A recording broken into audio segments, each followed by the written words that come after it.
नेता प्रतिपक्ष जयराम ठाकुर ने शिमला में कहा, आपदा प्रभावितों को मकान का किराया देने की घोषणा सिर्फ हवा हवाई। नेता प्रतिपक्ष जयराम ठाकुर ने कहा कि सरकार ने आपदा के बाद आपदा प्रभावितों को मकान का किराया देने की घोषणा करके खूब वाहवाही बटोरी। उन्होंने कहा कि लोग तंबुओं और राहत शिविरों में रह रहे हैं, लेकिन सरकार की यह योजना परवान नहीं चढ़ी। सरकार की बाकी के दावों की तरह यह दावा भी हवा हवाई साबित हो गया है। जयराम ठाकुर ने कहा कि आपदा को आए 3 महीने से ज़्यादा का समय हो गया है। सरकार द्वारा इस घोषणा को किए हुए लगभग 2 महीने हो गए हैं, लेकिन पूरे प्रदेश में लोगों के बीच जाने के बाद भी मुझे सरकार द्वारा किराया दिए जाने की योजना एक भी लाभ प्राप्त नहीं कर पाई।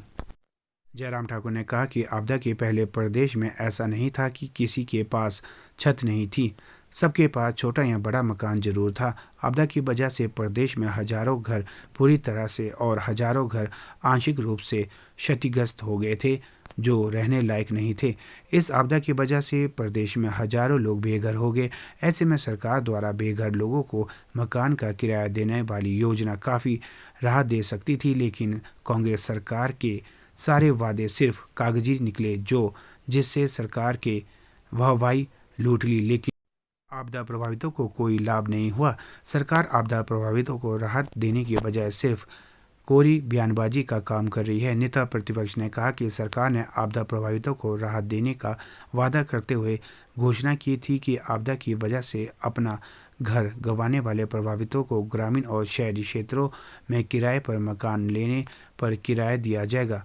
ग्रामीण क्षेत्रों में किराए का मकान लेने पर 5,000 रुपये और शहरी क्षेत्रों में 2 से 3 कमरे का मकान लेने पर 10,000 रुपये प्रति माह का किराया दिया जाएगा। नेता प्रतिपक्ष ने कहा कि आपदा प्रभावितों सैकड़ों ग्राम पंचायतों में मैंने जाकर देखा, कोई भी सरकार द्वारा किराया दिए जाने वाली योजना का लाभ नहीं किसी को मिला।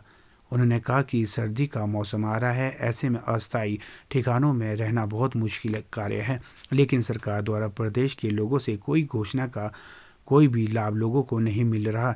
जयराम ठाकुर ने कहा कि आपदा जैसे कठिन समय में सरकार द्वारा की गई इस तरह की कोरी घोषणाएं यह स्पष्ट करती है कि सरकार लोगों के प्रति कितनी असंवेदनशील है।